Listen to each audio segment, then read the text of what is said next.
राम राम मंडळी. मार्च महिना सुरू झालाय आणि महाराष्ट्राच्या कानाकोपऱ्यात आता उन्हाची चाहूल लागायला सुरुवात झालीये. मग तो विदर्भ असो, मराठवाडा असो किंवा आपला पश्चिम महाराष्ट्र. आपली काळी आई, आपली जमीन आता हळूहळू तापलेल्या तव्यासारखी व्हायला लागलीये. जरा विचार करा, सकाळी सकाळी आपण किती आशेने आपल्या बागेला, आपल्या पिकांना पाणी देतो. पण दुसऱ्या दिवशी सकाळी जाऊन पाहिलं तर काय दिसतं? जमीन पुन्हा कोरडी ठाक. मग प्रश्न पडतो की हे पाणी गेलं कुठे? अहो, ते वाफ होऊन आकाशात उडून गेलं. खरं तर हे आपल्यासाठी काही नवीन नाही, हे दरवर्षीचंच दुखणं आहे. पण असं का होतं याचा आपण कधी खोलवर विचार केलाय का? याचं मूळ कारण आहे आपल्या जमिनीचा वरचा 6 इंचांपासून ते अगदी 1 फुटापर्यंतचा थर. सततची नांगरणी, मशागत आणि रासायनिक खतांच्या बेसुमार वापरामुळे हा थर इतका कडक, इतका घट्ट झालाय की जणू काही दगडाचा थरच बनलाय. आता अशा थरात हवा खेळत नाही आणि सगळ्यात महत्त्वाचं म्हणजे पाणी मुरतच नाही. मग होतं काय की आपण दिलेलं पाणी मुळांपर्यंत पोहोचायच्या ऐवजी वरच्यावरच राहतं आणि सूर्याच्या प्रखर उष्णतेने त्याची वाफ होऊन जाते. आज आपण त्या नेहमीच्या वरवरच्या आच्छादनाबद्दल म्हणजे सरफेस मल्चिंगबद्दल नाही बोलणार आहोत, नाही. आज आपण थेट समस्येच्या मुळाशी जाणार आहोत, अगदी जमिनीच्या आत. आज आपण सविस्तर चर्चा करणार आहोत व्हर्टिकल मल्चिंगबद्दल.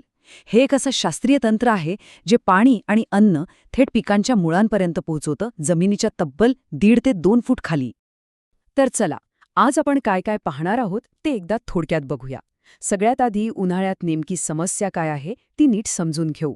त्यानंतर या समस्येवरचं उत्तर म्हणजे व्हर्टिकल मल्चिंग मागचं विज्ञान काय आहे ते पाहू. मग ते प्रत्यक्षात कसं करायचं याच्या 3 सोप्या पद्धती मी तुम्हाला सांगेन. सोबतच कोणत्या पिकांसाठी हे कधी करायचं, यासाठी नेमका खर्च किती येतो आणि त्यातून मिळणारा अविश्वसनीय फायदा काय याचं सगळं गणित मांडू. आणि शेवटी या सगळ्याचा सार काय ते समजून घेऊ. चला, आता आपण त्या मूळ समस्येला जरा आणखी जवळून पाहूया. आपल्या शेतातली आजच्या घडीला सर्वात मोठी अडचण म्हणजे जमिनीचा वरचा कडक झालेला थर, ज्याला शास्त्रीय भाषेत हार्ड पॅन असंही म्हणतात. हा थर तयार का होतो? तर वर्षानुवर्षे एकाच खोलीवर नांगरणी केल्याने आणि जमिनीतील सेंद्रिय कर्बाचं प्रमाण खूप कमी झाल्यामुळे हा थर तयार होतो. हा इतका घट्ट असतो, इतका कडक असतो की पाणी आणि झाडाची मुळं ह्या थराला भेदून खाली जाऊच शकत नाहीत. आणि उन्हाळ्यात तर परिस्थिती आणखी बिकट होते. जमिनीचा हा वरचा थर सूर्यप्रकाशामुळे इतका तापतो की जणू काही तो एक तापलेला तवाच आहे. आता या तापलेल्या तव्यावर आपण पाणी टाकल्यावर काय होतं? ते चर्र असा आवाज करून क्षणात नाहीसं होतं, नाही का?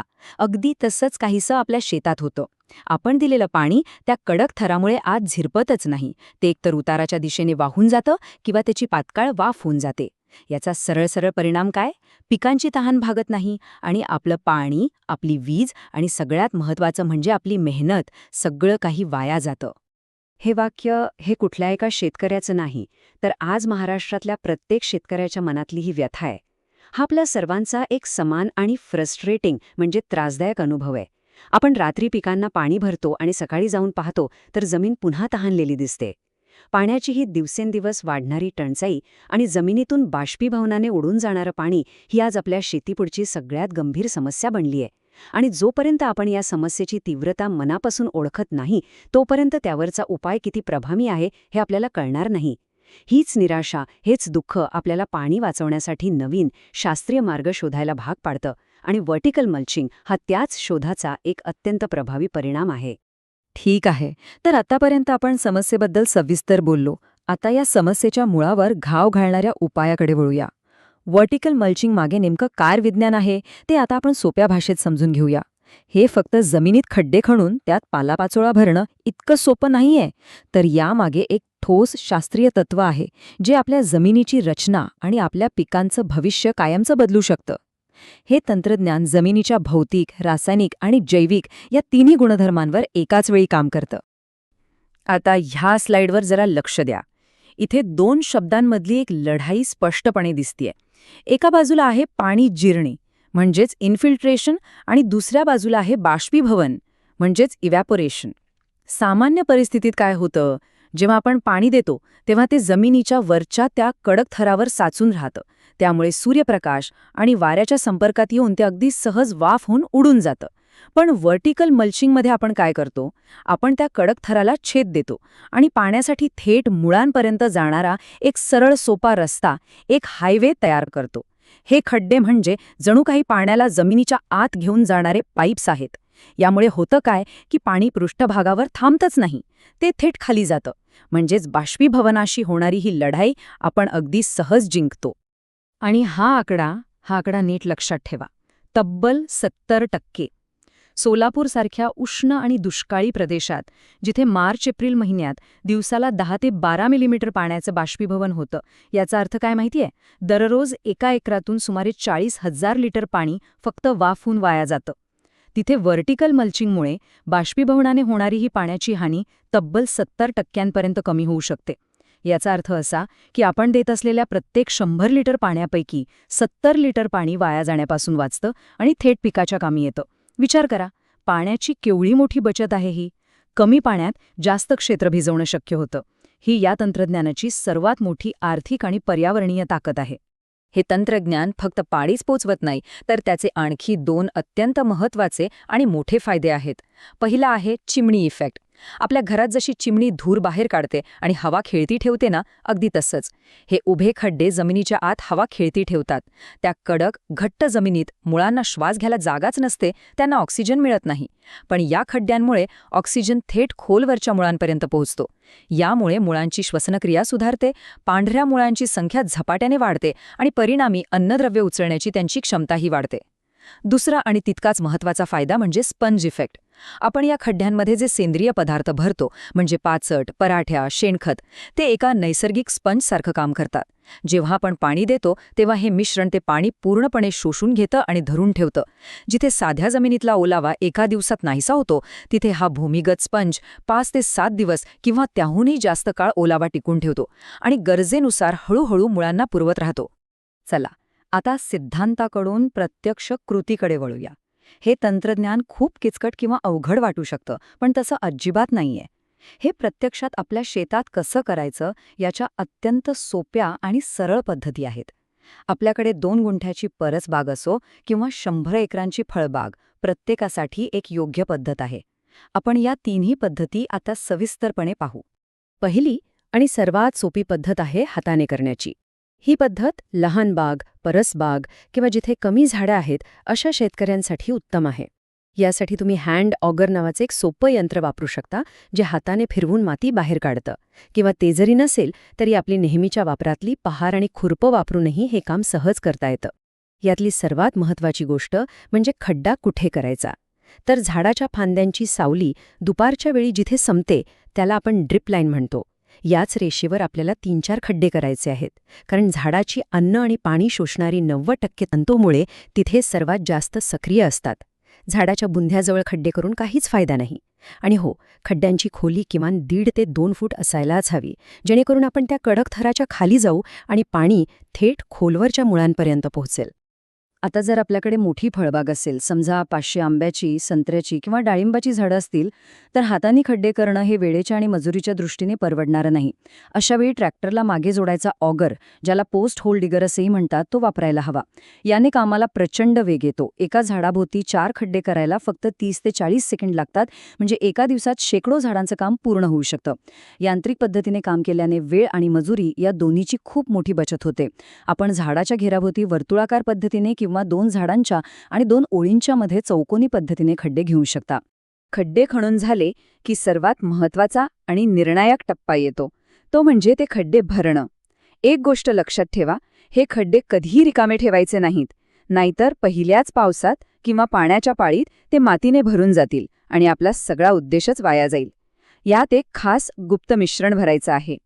या मिश्रणामध्ये 60% भाग हा पिकांच्या अवशेषांचा असावा, जसं की ऊसाचं पाचट, कापसाच्या किंवा तुरीच्या पराठ्या, गव्हाचा भुसकांड किंवा अगदी वाळलेला पालापाचोळा. हे अवशेष हळूहळू कुजतात आणि बराच काळ ओलावा धरून ठेवतात. 30% भाग हा चांगल्या, पूर्ण कुजलेल्या शेणखताचा किंवा गांडूळ खताचा असावा. हे आपल्या पिकांना पोषण देण्याचं काम करतं. आणि उरलेल्या 10%त पोयट्याची माती किंवा वाळू मिसळायची, जेणेकरून मिश्रण घट्ट बसेल आणि त्यात हवा खेळती राहील.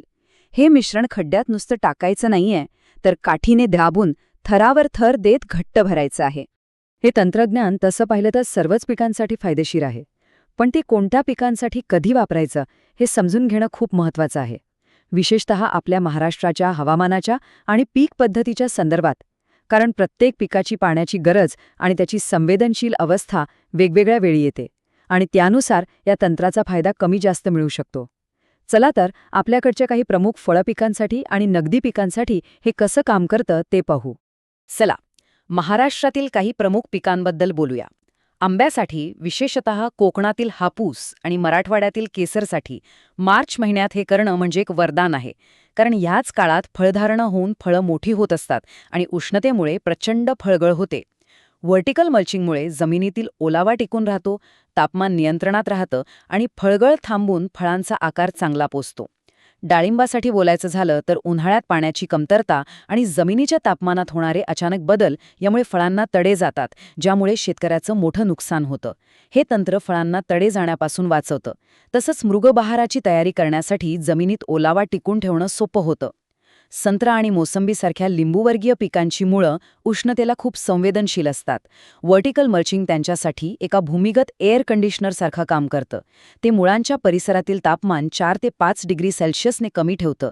आणि ऊसासाठी आपण प्रत्येक झाडाभोवती खड्डे करण्याऐवजी 2 सऱ्यांच्यामध्ये 1 फूट खोल आणि 1 फूट रुंद चर खोदून त्यात पाचट आणि इतर अवशेष भरू शकतो. याला ट्रॅश मल्चिंग इन ट्रेंच असं म्हणतात, ज्यामुळे पाण्याची जवळपास 50% बचत होते. हा एक अत्यंत महत्त्वाचा प्रश्न आहे. हे काम करण्यासाठी मार्च महिनाच का निवडायचा? याला आणीबाणीचा महिना का म्हणायचं? याची 2 मुख्य कारणं आहेत. पहिलं कारण म्हणजे या महिन्यात रब्बीची पिकं निघून गेलेली असतात आणि जमीन खळण्यासाठी पुरेशी कोरडी आणि भुसभुशीत असते. एकदा का वळवाचा पाऊस पडला की जमीन चिकट होते आणि मग खड्डे खणण्याचं काम खूप अवघड आणि खर्चिक होऊन बसतं. आणि दुसरं, सर्वात महत्त्वाचं कारण म्हणजे एप्रिल आणि मे महिन्याची आग ओकणारी उष्णता येण्याआधीच आपण आपल्या झाडांसाठी पाण्याची आणि थंडाव्याची एक कायमस्वरूपी सोय करून ठेवतो. मार्चमध्ये केलेली ही तयारी आपल्या पिकांना पुढचे 2 अत्यंत कठीण महिने जिवंत ठेवते, त्यांची वाढ सुरू ठेवते. म्हणून वेळ अजिबात न दवडता मार्च महिन्यातच हे काम हाती घेणं शहाणपणाचं आहे. आता नक्कीच अनेकांच्या मनात हा प्रश्न आला असेल की हे सगळं करायला मजुरीचा खर्च तर खूप येईल. आणि हो, हे खरं आहे. सुरुवातीला यासाठी थोडा खर्च आणि मेहनत नक्कीच आहे. पण आपण याकडे एक खर्च म्हणून न पाहता आपल्या जमिनीच्या आरोग्यामध्ये आणि आपल्या भविष्यामध्ये केलेली एक गुंतवणूक म्हणून पाहिलं पाहिजे. चला, आपण कागदावर आकडेमोड करून पाहूया की हा खर्च आणि त्यातून मिळणारा फायदा यांची तुलना कशी आहे. ह्या तक्त्याकडे जरा नीट बघा, म्हणजे चित्र एकदम स्पष्ट होईल. सरफेस मल्चिंगसाठी जर आपण प्लास्टिक पेपर वापरला तर प्रति एकर 10 ते 15,000 रुपयांचा खर्च येतो. याउलट व्हर्टिकल मल्चिंगमध्ये आपण शेतातलाच पाचट, पराठ्यांसारखा कचरा वापरतो, त्यामुळे साहित्याचा खर्च 0 आहे. आता मजुरीचा विचार केल्यास व्हर्टिकल मल्चिंगसाठी सुरुवातीला मजूर जास्त लागतात, हे मान्य आहे. पण खरा फरक आहे पाण्याच्या बचतीत. सरफेस मल्चिंग 30% पाणी वाचवतं, तर व्हर्टिकल मल्चिंग तब्बल 60% पाणी वाचवतं, म्हणजे थेट दुप्पट. आणि सर्वात महत्त्वाचा मुद्दा म्हणजे ही मेहनत आपल्याला दरवर्षी करायची नाही. एकदा व्यवस्थित केलेलं व्हर्टिकल मल्चिंग 2 ते 3 वर्ष प्रभावीपणे काम करतं. तर सरफेस मल्चिंग दर हंगामात पुन्हा करावं लागतं. हा आलेख आपल्याला सगळं काही एका नजरेत स्पष्टपणे दाखवतोय. पाण्याची बचत थेट दुप्पट आहे. समजा व्हर्टिकल मल्चिंगसाठी सुरुवातीला प्रतिझाड 50 रुपये खर्च आला. पण त्यामुळे जर तुमची पाण्याची पाळी 15 दिवसांवरून 25 दिवसांवर गेली, तर तुमची पाण्याची, विजेची आणि मजुरीची किती बचत होईल याचा विचार करा. 3 वर्षांचा हिशोब केला तर सुरुवातीचा खर्च सहज वसूल होऊन आपण फायद्यात असतो. ही आपल्या जमिनीच्या आरोग्यामध्ये, आपल्या पाण्याच्या उपलब्धतेमध्ये आणि पर्यायाने आपल्या उत्पन्नामध्ये केलेली एक दीर्घकालीन आणि अत्यंत फायदेशीर गुंतवणूक आहे. चला तर मग आपण आत्तापर्यंत जी काही सविस्तर माहिती पाहिली त्याचा सारांश पाहूया. या संपूर्ण प्रक्रियेला एका सोप्या आणि सहज लक्षात राहील अशा पद्धतीने एकत्र मांडूया, जेणेकरून ते प्रत्यक्षात आणायला एकदम सोपं जाईल. संपूर्ण प्रक्रिया फक्त या 3 सोप्या टप्प्यांमध्ये आहे. पहिला टप्पा, खणा. झाडाच्या घेराच्या रेषेवर म्हणजेच ड्रिप लाईनवर 1.5 ते 2 फूट खोल आणि 4 ते 6 इंच व्यासाचे खड्डे करा. दुसरा टप्पा, भरा.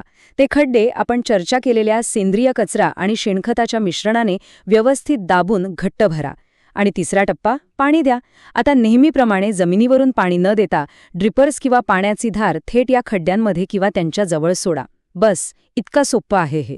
हे 3 सोपे टप्पे आहेत, पण त्याचा परिणाम मात्र खूप मोठा आणि दूरगामी आहे. आणि शेवटी ही एक गोष्ट कायम लक्षात ठेवा. यशस्वी शेती म्हणजे फक्त जमिनीच्या वर दिसणाऱ्या गोष्टींची काळजी घेणं नाही, तर जमिनीच्या आत, मुळांच्या जगात जाऊन काम करण्याची कला आहे. जो शेतकरी जमिनीच्या आतल्या आरोग्याची काळजी घेतो, त्याची जमीन आणि त्याची पिकं त्याची काळजी घेतात. आपलं पाणी वाचवा, आपली माती जिवंत ठेवा आणि बघा या उन्हाळ्यात तुमची झाडं तुम्हाला कशी वाचवतात. जर या माहितीने तुमच्या विचारांना नवी दिशा मिळाली असेल तर ह्या प्रयत्नाला नक्की पाठिंबा द्या. या माहितीला लाईक करा, आमच्या चॅनलला सबस्क्राईब करा आणि ही महत्त्वाची माहिती पाणी टंचाईने त्रस्त असलेल्या प्रत्येक शेतकरी बांधवांपर्यंत पोहोचवण्यासाठी शेअर करा. धन्यवाद.